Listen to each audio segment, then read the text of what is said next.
This is a production of KMmedia.pro.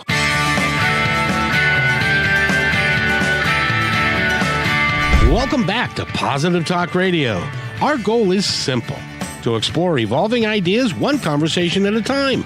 So come on over into our world. I know you'll like it, because on today's show, it's 95 degrees or 94 degrees here, and it's summertime, and there's lots of activities that we could be doing outside, and please wear your sunscreen.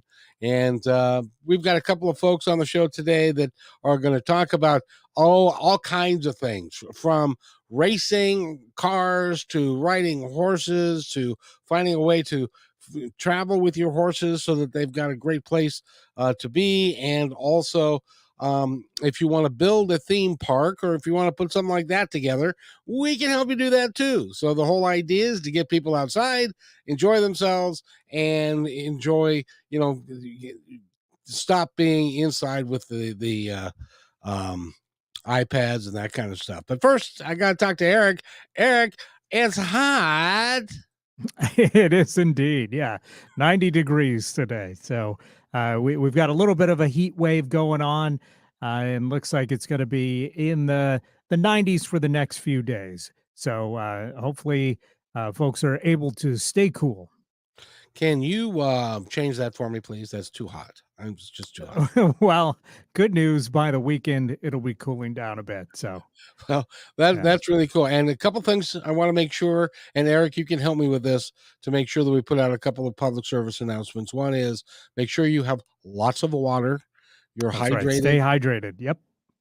And make sure that you are it's cool indoors, as cool as you can get it, and get the wind the fans going if you don't have air conditioning, which sadly a lot of us don't, and try and take care of yourself and be hydrated. And the other thing is, I'm not sure if it was, I think it was talking to you, Eric, that last week an 18-month-old died in a car. I think I was talking to you about that. Yeah, you mentioned that. Yeah. And we want to make it clear to everybody that you leave your pets, and make sure that you don't leave your child in the back seat when you go to work. I don't know if that means putting a picture. How would you suggest, Eric, to remind people that they've got maybe a sleeping child in the back? Would you put up a sign up front in the window? What would you do? It doesn't hurt. My car actually has a little notification that says, look in your back seat when you park the car. So I think more cars are getting that as well. So it's always a good reminder to actually, hey, follow, do what the notification says, and look in your back seat before you leave your car, because, people get forgetful, especially when it's hot and they're tired and all that. And on the cooling thing, I did want to mention that, famously, in Western Washington, a lot of folks do not have AC. So if it is getting too hot for you, there are cooling centers set up throughout the state, and you can call 211 to find your nearest one, and get information on keeping cool. So just want to throw that out there for folks, or go on the web and look at 211info.org. Oh, thank you very much for that. I did not know that. That was really, really good information to have. So it's 211. 211. And of course, your local public library is always a good place to cool off and enjoy a book as well. Exactly. That would be really cool, because I live in a 55 plus mobile home community, and there are a lot of older folks here, and sometimes they are in their house and it can be 95, and you really, if you have got an older person that you are connected to, I'll give them a call and make sure that they're doing everything that they can do to take care of themselves. Or it might be a fun afternoon to go pick them up and call 211 and take them to a cooling center and have a nice chat or something. For sure. Yeah. Or like I said, your local library would be a great spot to do that as well. Exactly. Well, we got a show today where we got a couple of folks that love the outdoors. They love horses. One has 8 horses. I don't know how many Kathryn has, but let's introduce Kathryn to begin with, and then we'll introduce our guest for the hour in just a second. Kathryn, how are you? I'm great today. Thanks for having me, Kevin. Oh, you're more than welcome. How hot is it where you are? Well, I'm up north a little bit further than Seattle, so it says it's about 80. Feels much hotter though. Well, it's feel if it feels that hot, it probably is. So if you feel like it's that hot, you need to take care of yourself. Do you have Yeah. any other suggestions besides what Eric and I just offered for folks to stay cool? Well, an old-fashioned air conditioner. If you don't have air conditioning, you can take a tin or a pot cookie sheet and put a big chunk of ice on it. If you have some way to freeze some ice, and you can blow a fan on it, and it works great. I used to do that and do that for my animals, and also for animals, you can just make like a wet bed. You can wet down something, put something that's waterproof underneath it so that they have something cool to lay on and blow a fan. Now, do you have chickens? No, I don't Well, have chickens. well, because my son just got 5 of them, Mhm. and I don't know if you know this, but when you get little chicks and they're like 2 weeks old or 3 weeks old and they deliver them to you or you pick them up, you don't really know if it is a hen or a rooster. That is And true. when I was in the chicken business way back when, Ooh, they actually had experts, and they were mostly little Asian women who could tell the difference between a hen or a rooster, and they would pay them pretty good money to go into the flock and to separate them out. Did you know that even was a thing? I didn't know that they did that back then. I know now that there's no way that they say that they can tell. So there's a lot of controversy about that subject. Yes. Well, well, as it turns out, they got 5 little chicks, and they think 2 of them are roosters. Now, Um, they got the chicks so that they could lay eggs. To my knowledge, I don't think roosters lay eggs. no, but there are sanctuaries that you can contact. Unfortunately, that's probably a subject for another day, but that we probably should cover.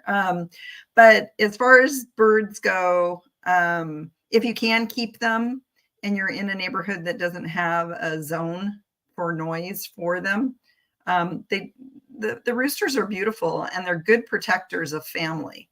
They will look after your family. Like if they become like part of your like if you have kids, they'll protect your kids. If you have dogs, they'll protect your dogs. So they're good family pets, actually. Except at 5 o'clock in the morning when your neighbors are trying to sleep and they can be very loud. Yeah, but you have to kind of take the good with the bad, right? Well, and that's part of it. So I guess what they're going to have to do is figure out what to do with the 2 roosters, because quite Farm. frankly, they don't make very good. They don't make a good dinner. A rooster doesn't.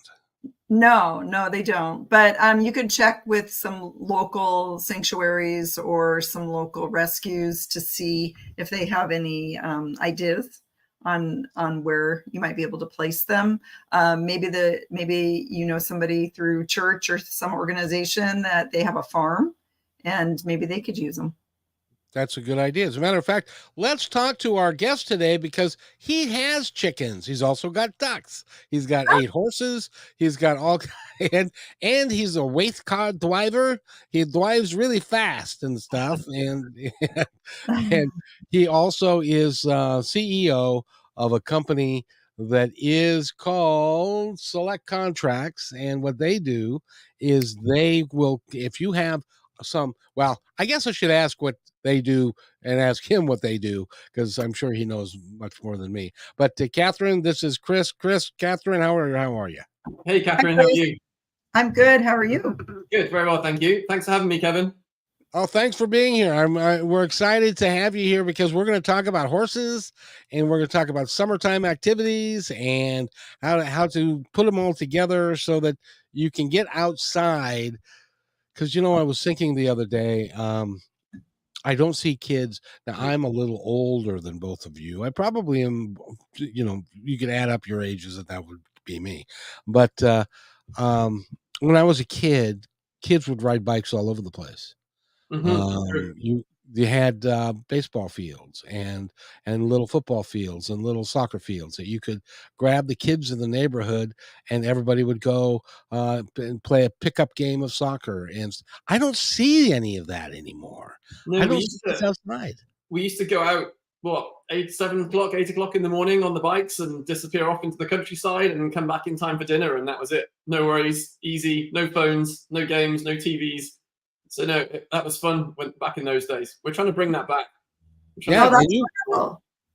yeah, and because of that, you were in much better shape than the kids are today, because sitting around playing with your iPad doesn't really get your cardiovascular system going and your imagination and all that kind of stuff.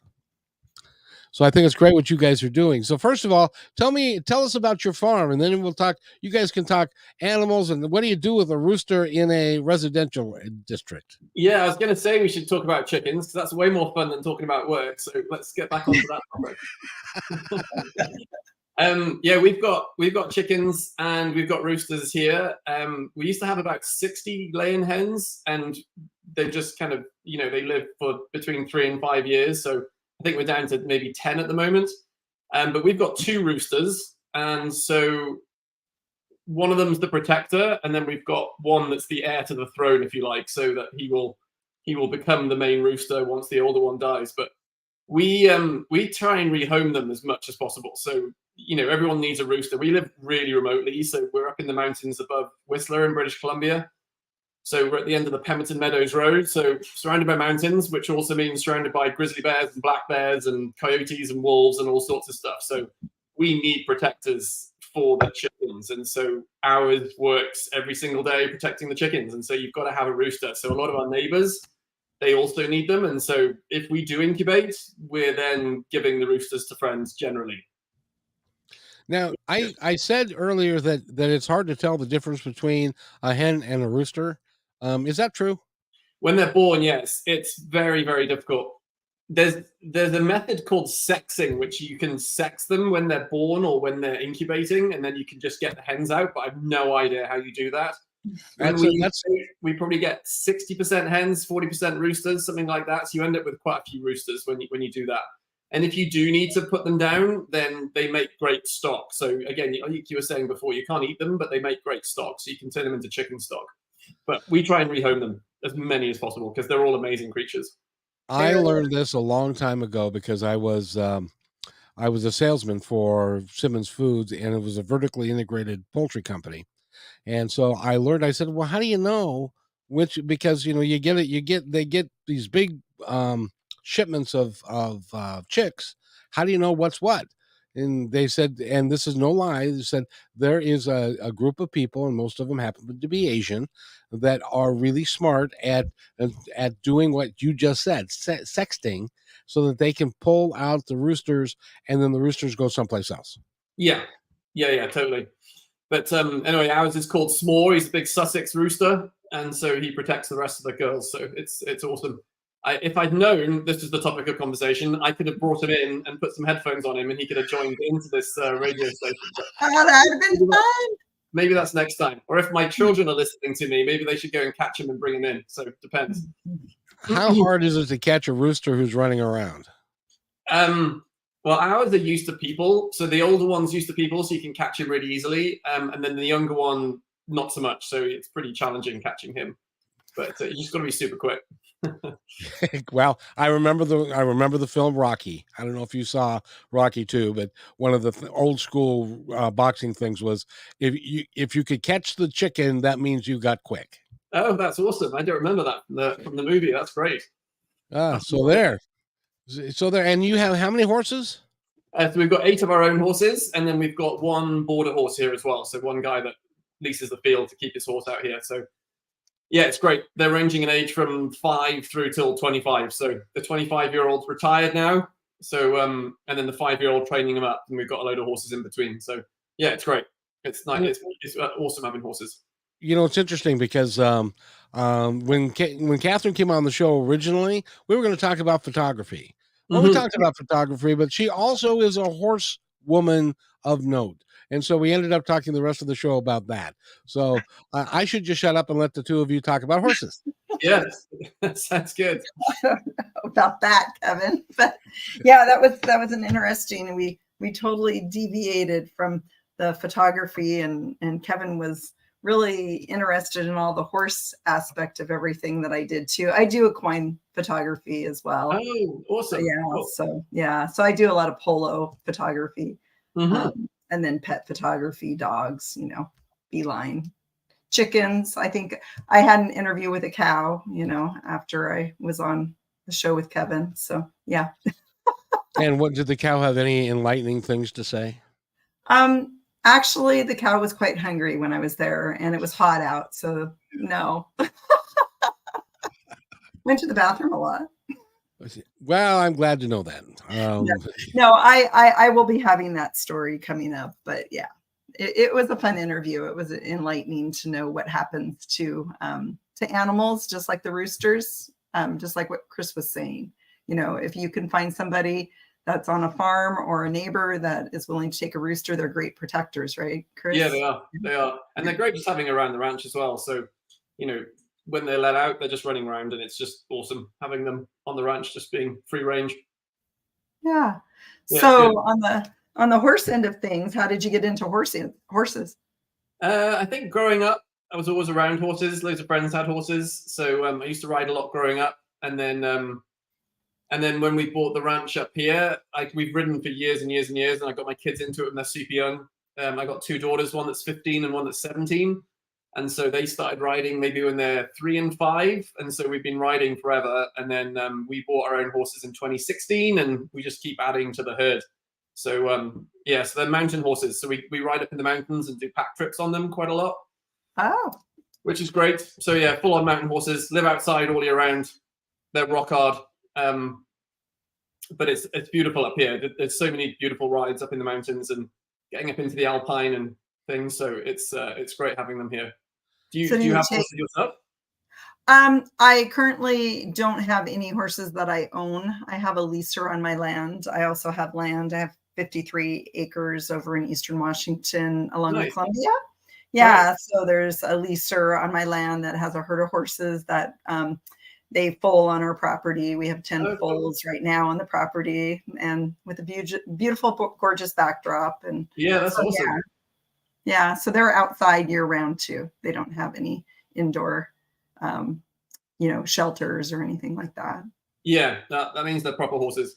It's it's different breeds in different places. Like these big horses we've got, they were born up in the mountains and they've been used to the winters up here all their lives, so they're used to it. But you bring a horse up from Vancouver that lives in stables, it definitely doesn't like being outside in the wintertime. So just different upbringings.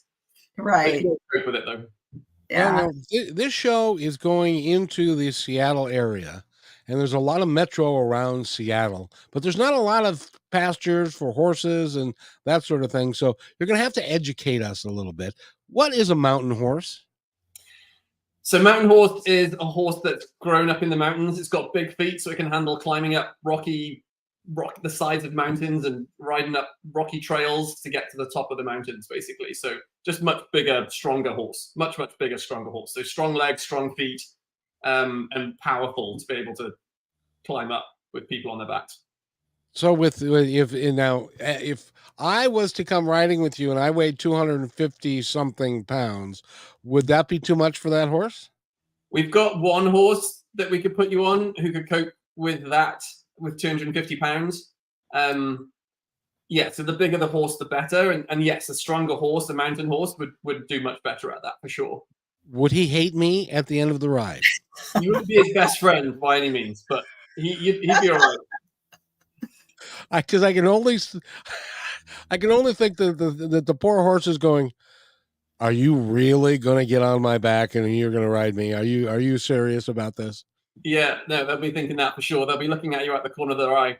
But yeah, they'll be fine. We've already got two that could cope with 250 pounds. But yeah, that's you'll have to try it. You'll have to come up sometime. So both of you, when you're a horse rider of note, how much do you weigh? Well, I'm Anybody? Yeah. Anybody? Yeah, I'm like 175, 180 pounds maybe. And then when I pack them, so you've got pack saddles that you can put your tent and your sleeping bag and all your cooking stuff on when you go for multiple days. I'm packing about 120 pounds on their backs, and they're great with that. Yeah, so 180 pounds is easy for them. And so you have a pack horse that is, and we talked about this last time, didn't we, Kathryn? That a pack horse operates a little bit differently than a saddle horse. You and I talked about it, I think, before. Oh, that was you and I. Okay. Yeah. Yeah. So a pack horse is trained to be a pack horse, and a saddle horse is trained to be a saddle horse. Yeah, ours are trained to be both, so that we've got different horses to do different things. But a good pack horse understands that it's got the extra width on its back. It's got these big boxes on its back, and so a pack horse understands that it's wider than if it's got a human on its back. And so when you're riding through the forest and through the trees, it knows to take a wider path through, so it doesn't hit the trees with the boxes. And it's also looking for prompts from the lead horse. If I'm riding my horse and I've got the pack horse on a line behind me, it's always looking to see if I'm going to speed up to ride up a hill or slow down. So it's always looking for the prompts from the lead horse. And so that's the basic training for a pack horse, is to look at that. But They're then pretty also, smart.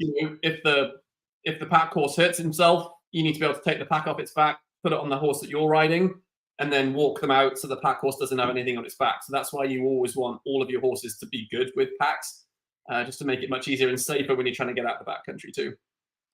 That's really interesting. Kathryn, have you ever done that and gone into the backcountry with horses and packs and all that kind of stuff, and did camping? I haven't packed or camped overnight, but my horse, I used to do dressage back in the day. So I had a horse that grew up down in Lebanon, Oregon, and I had my horse ponied from a age of a colt up into the mountains there as something to do in the meantime. And so I would take lessons from Alan Hicks, who was really good at everything.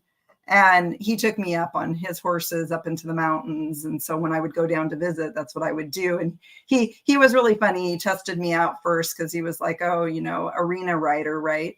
And so, but I grew up in Yakima, and I used to race on the ditch bank and things like that. So I rode on the ridge up there in Antanum. But anyway, he tested me out, and then he decided I was okay, and he would let me go along. But yeah, it's good to qualify people. Yeah, it's a little different. I think that what was unique about it is when you have a good pack horse, the same thing as a good trail horse, you just give them rein and they know what they need to do. Totally. Yeah. I'll take care of you. Yeah. And the outfitters, like the hunting outfitters up north, like they're packing customers into the bush all the time on the horses.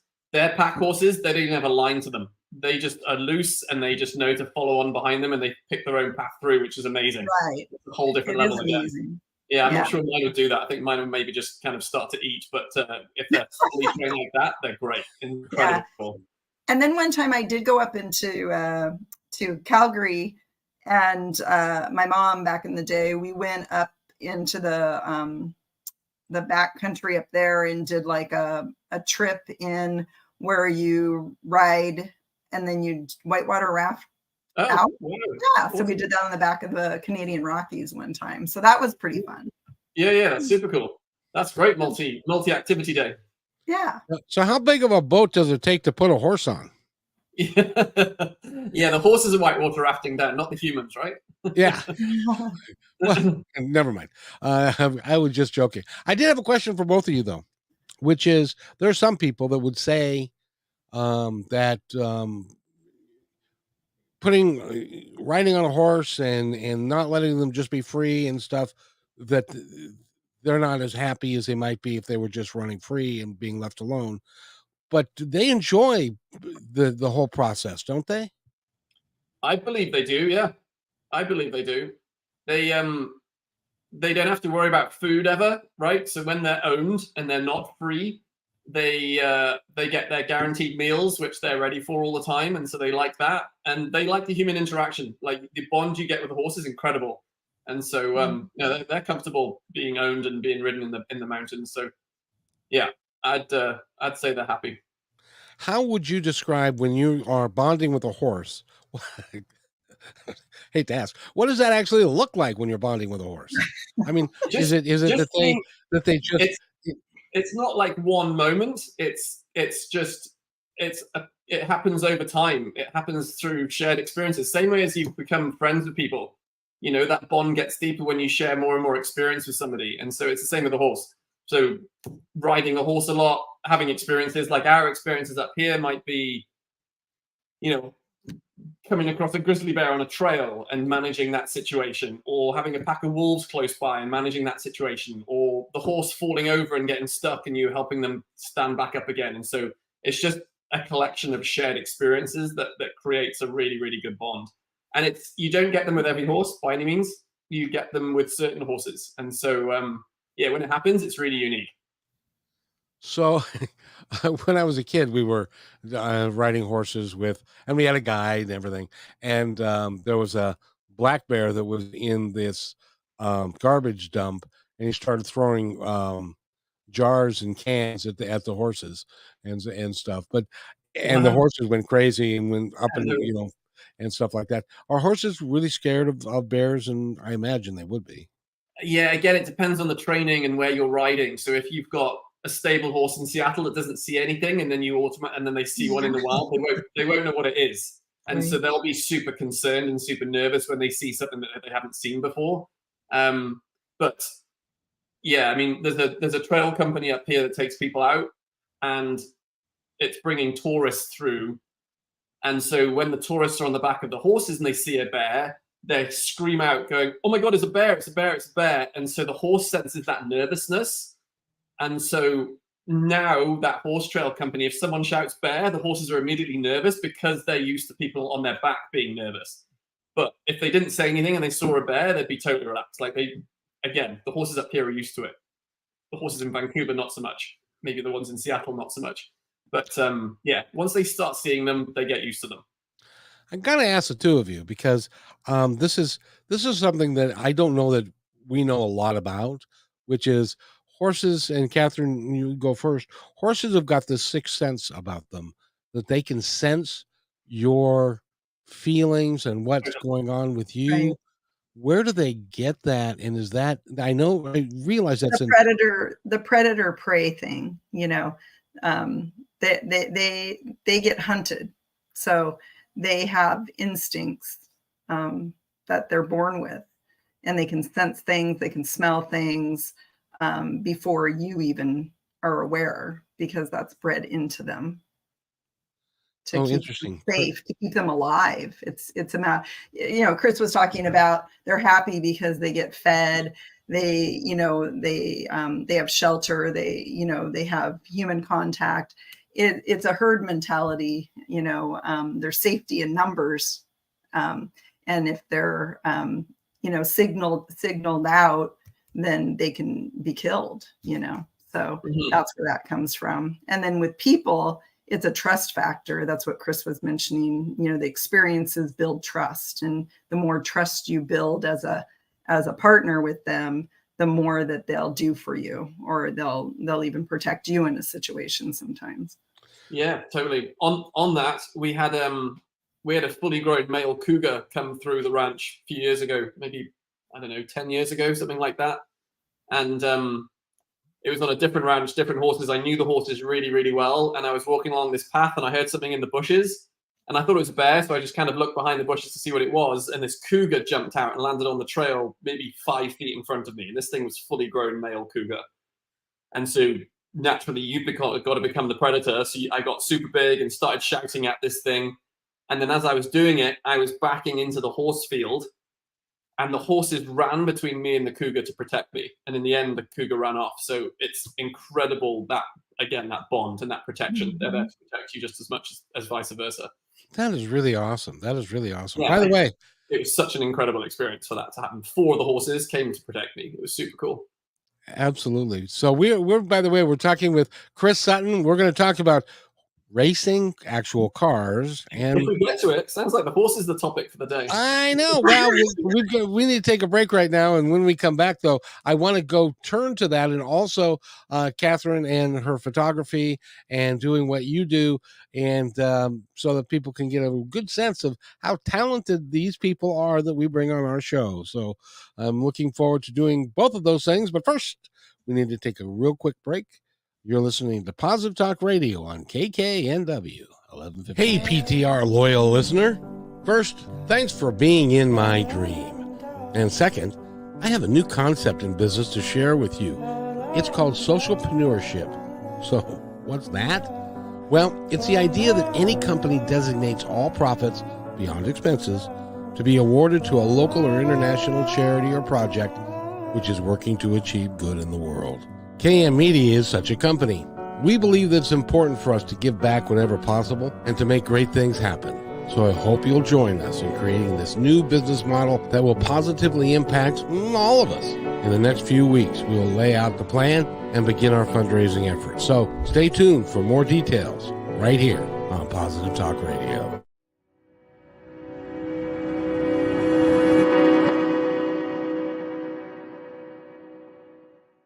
When you want to say more than words communicate, you can with flowers. Your custom boutique floral studio in Bothell, Washington is anaturaldesign.com, connecting you to nature through the language of flowers. Where your people are is where our flowers are beautiful.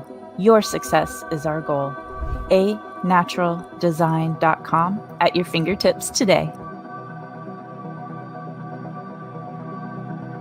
Hey, thanks for listening to Positive Talk Radio. Did you know that we're also a media production company? Well, surprise, we are. We can create all kinds of audio, video products to fill any need. Please visit kmmedia.pro/our-store for a complete list of products and services. In addition, do you need a great voice to add to your own website or any other project?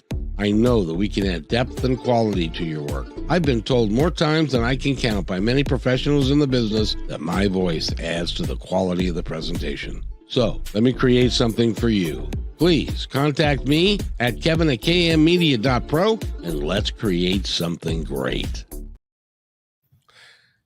Oops, and welcome. I was enjoying that commercial so much that I forgot to play the music to come back. We're talking with Chris Sutton and with Kathryn James, and she's a photographer of note. And I want to thank you, Kathryn, for being here, because since I know nothing about horses and nothing about much of what Chris does, I felt it would be a good thing to have you along to kind of guide me through it. So the next question I have for you is, what do you know about cars? Cars. Well, I love cars. I love to go fast. And I have done some photography for the rally for Matt, for Hotley's. Yeah, significant. So I've been out to dirt track and done photography, and I have some photography on my website as well. Yeah. And Chris has got a website called 4 Points Racing. And is it 4pointracing.com? 4pointracing.ca. Oh, that's because you're in Canada. In Canada, exactly. Indeed. So now you are, by the way, an award-winning racer of note. And what does that take to be? It's fairly expensive sport. It's just takes a lot of dedication. It's having a good car that's reliable, and then it's understanding how to drive safe but quickly at the same time. So yeah, it's such an incredible sport, such a great adrenaline rush. And I think the family around rally is incredible. So everybody's helping each other, everyone's giving each other's tips. Each mechanics from different teams come and help out on different people's cars. So it's just such an incredible experience being able to go to rallies and race. And so I race in Alberta, I race in British Columbia, in Washington, and down in Oregon as well. So yeah, awesome sport to participate in. I think it would scare the heck out of me because, Matt showed some movies of him racing, and it's like you're racing on a dirt track, and you've got trees on the left of you, trees on the right of you, and you've got about 12 feet in between. And you have to have a co-pilot who is telling you left, right, here, hill, going down, all that kind of stuff. Don't you get a little, and ask both of you, because you've been out there too, Kathryn, don't you get a little frightened by going fast like that? Maybe it's because I'm old. I don't know.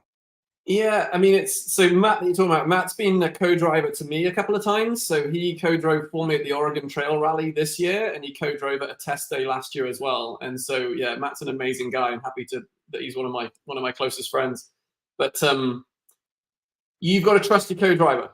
So you're driving as fast as you possibly can. Co-driver's giving you the direction of the corner, the severity, and so I use 1 is very, very tight and 6 is just a gentle curve, and everywhere is in between that.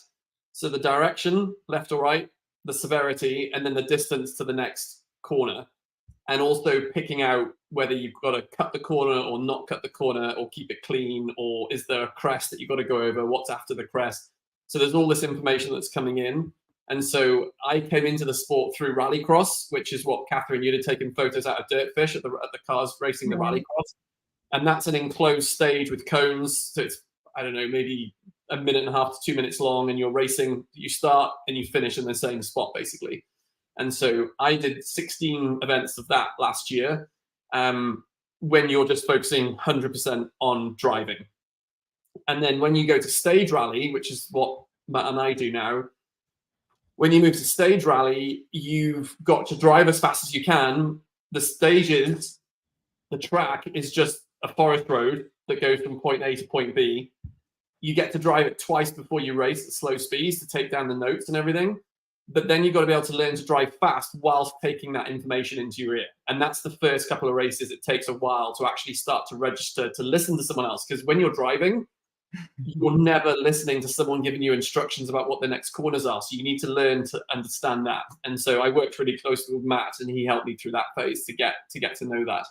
But then you've just got to trust that your notes are right when you do the recce, as we call it. And you've got to trust that your co-driver is in the right place on the notes when they're calling them to you. And so that's the biggest stress. But so you don't drive at 100% if you're capability, you're driving slightly less than that, so you're being slightly more cautious than you would on a rallycross circuit where you are driving at 100%. See, my wife used to do that. We called that backseat driving. That was so funny. I was going to bring that up, but I wasn't sure if we'd be allowed to say that, so I kept that out. But yeah, that's a good example. And she wouldn't shut up, which is why she's now my ex-wife. But that's another story. Yeah. Kathryn, what do you think? I think when you get, I don't know, when I get behind the wheel and I'm doing things that are a little dangerous, I just get lost in the moment, right? So I'm not really thinking about the danger. I'm just thinking about having a great time and focusing on just like Chris was saying, you have somebody telling you where to go sometimes not. And so you're just focusing on the road. You're just in that moment and nothing else is there. Like I would have a hard time hearing somebody talking to me because I would just be so focused. Totally. Yeah, and that's what you got to learn to listen. You need to listen to it. And so my co-driver, someone called Hayley Hoffman, she's Canadian as well. She works up at the up north in one of the camps. And so we spend a lot of time in the car together and just reading notes and understanding notes and just building that trust between us all the time. So it's a great relationship. It's a great trust relationship between driver, co-driver. Co-driver's trusting that the driver's going to keep the car on the road, right, and the driver's trusting the co-driver that the calls are correct, that really is a left 3 and not a right 2, right? It's making sure that's right. What about you, Kevin? I mean, have you ever been anywhere and been in like a side-by-side, like racer type, dirt machine of any kind and driven that or been along for a ride? No, ma'am, not a chance. Although, well, you should try that. That should be on your bucket list. No, I would end up in a bucket if I tried that. But I did drive a Metro 60-foot bus for 12 years. Well, that's dangerous. Well, and 12 years, and I never got into a preventable accident. Now, I was in several accidents, including rear-ended by another bus. Darn him, anyway. But going as fast, because you really have got to have two things that struck me. First of all, is when the lay people like me would assume that if you were two people in a car, that the driver's the king, he's the one who's really in control, and this co-pilot is kind of secondary. I'm learning today that that's really not true. That without a really, really good co-pilot that can communicate effectively with you, you could end up wrapped around a tree. Am I right? Yes, that's right. So if you don't trust your co-driver, you're not driving as fast as you should, like as fast as you could, because you're being more cautious, you're kind of reading the road yourself. And so some people just feel sick, some people lose themselves on notes, and so sometimes you just can't trust your co-driver. But yeah, I'm really lucky so far. I've had some amazing co-drivers in my time, and they've all been fantastic. So yeah, got to choose correctly. Oh, now, is that something that you would want? See, to me, that would be too much pressure, Kathryn, to be somebody that was the shouting out the directions and stuff. Because sometimes, have you ever said go right when you actually meant left? Yeah, definitely do that in horseback riding and dressage too. But I have to say, I would prefer being the driver because I love the thrill. Mhm. So when we go places and we go on vacations, my husband, I always look at him like, can I just drive? And I promise you it'll be fun. And so, yeah, he just holds on, and I just have a great time. So. Until the policeman stops you, and then the good time goes away. Well, no, these are places that you're able to do that. Like Maui up on the mountaintop, you can go up there, and pretty much what you do is you just try to get up front where the leader is, and basically once the dirt flies, you can't see anything. And the rule is you just don't stop. you can't see anything, and you're driving, and you can barely see where you're going, and it's fun. It's a good thrill. So you've been on Maui, yeah, Kathryn? Yeah. Oh, many times, yeah. I'm so sorry for those of you who may not know. There have been some huge wildfires in Maui, and that I think last count there were like almost 90 people have lost their lives there. So Yeah. if you have the ability to donate to the Red Cross or something on their behalf, I would highly encourage you to do that. I agree. Because there were towns that were completely just wiped out by the fires. Yeah. Which is sad. So sad. I did Catastrophe, but yep, that's another show, right? Yeah, it is. But I just wanted to mention that because it's important that we provide people with, some interesting knowledge as well. So, Chris, we've got one more company that we haven't talked about yet. That you are the CEO of. By the way, when we put out your websites, which website do you have so many, sir? It depends what we end up talking about. Yeah, there's a couple. So I've got I've invested into a company called Bed and Bail, and so that's a horse riding company, and basically it's a travel app. So when you're traveling with your horses, you can plan your route, and service providers list out places that you can stop and stay overnight with your horse, kind of like an Airbnb for people with horses. So there's stables, there's pastures, there's hay, there's a place for you to stay. So it's for when you're traveling a route across Canada or the US, but it's also for emergencies. So if you're traveling and your truck breaks down, or you lose a wheel on the trailer, whatever it might happen, you need to be able to get the horse out of there and get it to safety. And so the app was originally designed so you could find a safe place to take your horse in an emergency situation. And subsequently to that, it's become a planning tool for people traveling across country. And now it's morphed even further, where it's a resource for anybody in the equine industry. So Kathryn, as an equine photographer, you could list your services online, and people could find that service. And so, yeah, it was it's a great app. It's called Bed and Bail, and we did 3 years of R&D on it, which was incredibly expensive. And so now the app's running kind of really, really well, and we charge a small monthly fee to be able to subscribe to that. So there's a lot of subscribers. I think it's like 10,000 people that use it right now, which is great. Oh, that's awesome. So, Kathryn, what do you think of that? well, I think it's a great a great app. I guess as a person, if I was listening to the show, I'd kind of want to. I'm a research person myself, so I always ask questions. I investigate. So, how would they know that the companies or the places that they're staying have been vetted, or that they're not going to show up and then find out that there's barbed wire instead of wood fencing, those type of things? Yeah, totally. So right now, the app basically puts people together. So it puts the customer with the service provider, and it provides all the phone numbers and the website and everything, so that you can then phone up that service provider and have a conversation with them before you book it. So you can ask those questions directly of them. And do they post photos of their Yeah. facilities? And Yeah, so they post photos, they put a write-up on there, and then you can look at that, and then you can contact them direct. And they'll put a website on there as well, so you can go onto the website and see it. And it's basically, it's like when you're planning a trip with Airbnb, trying to find out where you can stay in, what accommodation. It's exactly the same as that.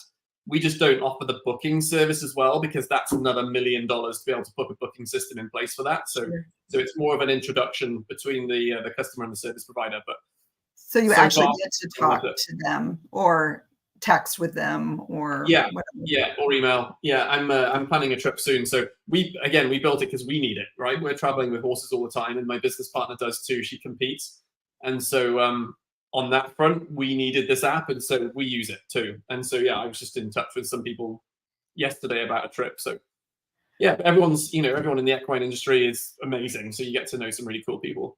Right. So, like you being in Canada and you want to go to the US or vice versa, then is there any glitches that you need to be aware of when you're trying to plan those type of trips when you're going out of country?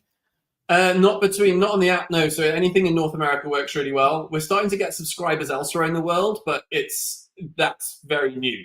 Like the stuff we've got in North America, we've got quite a few subscribers that list services, and we've got quite a few people that are using those services as well. So no, it's fine going from Canada into the US. That works really well. Okay, because there's a lot of people, Kevin, that go from US to Canada for competition and sport. So if you are, it's hard to get back here if you go there and then, or is it the reverse that? Is it easy if you come to the United States? I know that you have proper paperwork and stuff, but you get hassled at the border and stuff. Yeah, you'll get questioned for sure about the horses. I've never personally taken horses across the border, but you do have to be well prepared with all the paperwork for them. Oh, that's good information to know. And by the way, Kathryn, you got some great questions, young lady. no. Yeah, for sure. Well, I mean, I do ride, I do travel. And so in traveling with horses, it's different than a dog. This is an animal that's huge. I mean, it weighs a lot. And if you get into trouble and you're alongside the road, or you need a place to stay and it's bad weather, let's say you come across bad weather, Chris, how can this app help you in that situation? Yeah, exactly. So you just go into it, you see where you are, and it'll pop up with all the properties that are nearby that has places to keep your horse. And it might just be a field, or it might be a place that you can stay as well. So all that information comes up once you put in your location or where you're going. And so that was the whole point of it. And it works offline too, because again, when we're traveling around Canada, there's very little service in places. And so once you've downloaded it, it works offline. But that's great. Yeah. And I took some horses on the ferry the other day as well, right? So again, new experience, putting the horses in the trailer. We had a boarder here that was moving to Vancouver Island, so I offered to take the horse across. And so they're on a ferry for 2 hours, and we weren't quite sure how it was going to react, but we just actually went in the trailer with the horse and just talked to it and stayed with it and fed it hay, and it was totally happy being on the ferry. It was super cool. That's good. So what about, is there a larger percentage of people that have facilities that have like an arena? So if you show up at night, you can turn your horses out, or are these mainly boarding facilities that already have a lot of horses? Yeah, a bit of both. Some people that just have a field that they might have bought a property that has a horse field and they don't use it. And so they might have an Airbnb property on there, and so they'll list it through our app. all the way through to full equine facilities with indoor riding arenas. But again, once you click on the dot of where you're going, it'll tell you what services that they have within that. So it's mainly kind of somewhere in the middle of that. It's mainly people that might have a couple of horses and they have some spare fields, and so they're offering those up for people traveling through. And some people charge for it and some people don't. We've got one customer that's like, I don't want to charge. If anyone needs my field, it's here, which is great, right? So it works both ways. What's the average of amount of how many horses they can actually take into a facility? What's kind of the average? 3, 4, 5 horses, somewhere kind of in that realm. And so again, every single place is different, and it might just be it's a corral, right? And if they're all your own horses put into one corral, again, they know each other. It's when you put fresh horses in with horses that are established, so that's creates the problem. So generally, it's never a field with other horses. It's your own horses in a space. In a space, yeah. Are there ways, like, let's say, my polo friends are traveling somewhere out of state and they're going cross country. Is there a way on the app that they can quickly find out that they can have more horses at one facility because they have a string of polo ponies, and so they typically have a bigger trailer with a lot more horses? Yeah, again, when they would book it, they'd have to be in touch. You can't book it on the app, so you have to be in touch on email or on the phone. So people would ask those questions when they phone the provider up. Okay, so it's not like you can go in and have like a list, like, and say, I have 5 horses and, I need this, this, and this, and do like a check mark type situation? Not yet. That might be a future development. Okay. App development is so incredibly expensive. So right now we've got it introducing the horse owner to the stables. Okay. So that's the process right now. Yeah. So again, they just ask them on the phone or email or look at their website. Again, they've got a website and they're listing that kind of stuff out. Right. So Kathryn, if you're taking a string of ponies, I guess that's the term, string of ponies, to go to a polo match, how many ponies is that? Well, it depends on the owner. I mean, some people have one horse and they rent other horses while they're there. Some people own a string. They might have 6, ponies or 4 ponies, depending on who's coming with them. Sometimes people offer to haul a couple of extra horses for somebody if they're headed to a match and catch a ride, that type of thing. If they're going across state, going across lines. So, a large horse trailer, for instance, George Dill Farms, he rents horses for other people to play. So he has a huge horse trailer and that's all he's hauling. He's hauling with a semi loader. Wow. And he comes into Canada. He was just up in Calgary last week. So he goes down to the desert. So, he's putting as many ponies as he can in, and he has to stay overnight. You can only trailer a horse for so many hours. You need to give them a rest, and you need a place to turn them out where they can exercise a little bit and walk around so they don't get stiff or sore, that type of thing. But majority of people, excuse me? And have a drink and have some food and right. But most people have a couple horses that go across country a lot of times if they're competing in something. Somehow we got back onto horses again. So sure. That was the theme of it. We'll talk about select contracts another time. That might be on the next conversation. Yes, we're not going to have time to go. So we'll do that next time because you are the CEO, and people are going to ask you about that. But I would love to have you back. And Kathryn, you're always welcome to come back. Oh, thank you. I appreciate that, Kevin. But because you answered the question correctly the last time you were here, because you're a polo rider, and I was talking to you about the movie Pretty Woman. Yeah. And at halftime during. They were at a polo match, and everybody's dressed up real nice and pretty, and it's a real it's got a lot of tradition to it. And apparently one of the traditions is during halftime, the spectators go out onto the field and they turn the grass that's been turned up by the ponies over and pat it down and stuff. And so they tell you the only thing you don't want to do is pick up a piece of grass, a piece of dirt that is still steaming. That's not a good idea.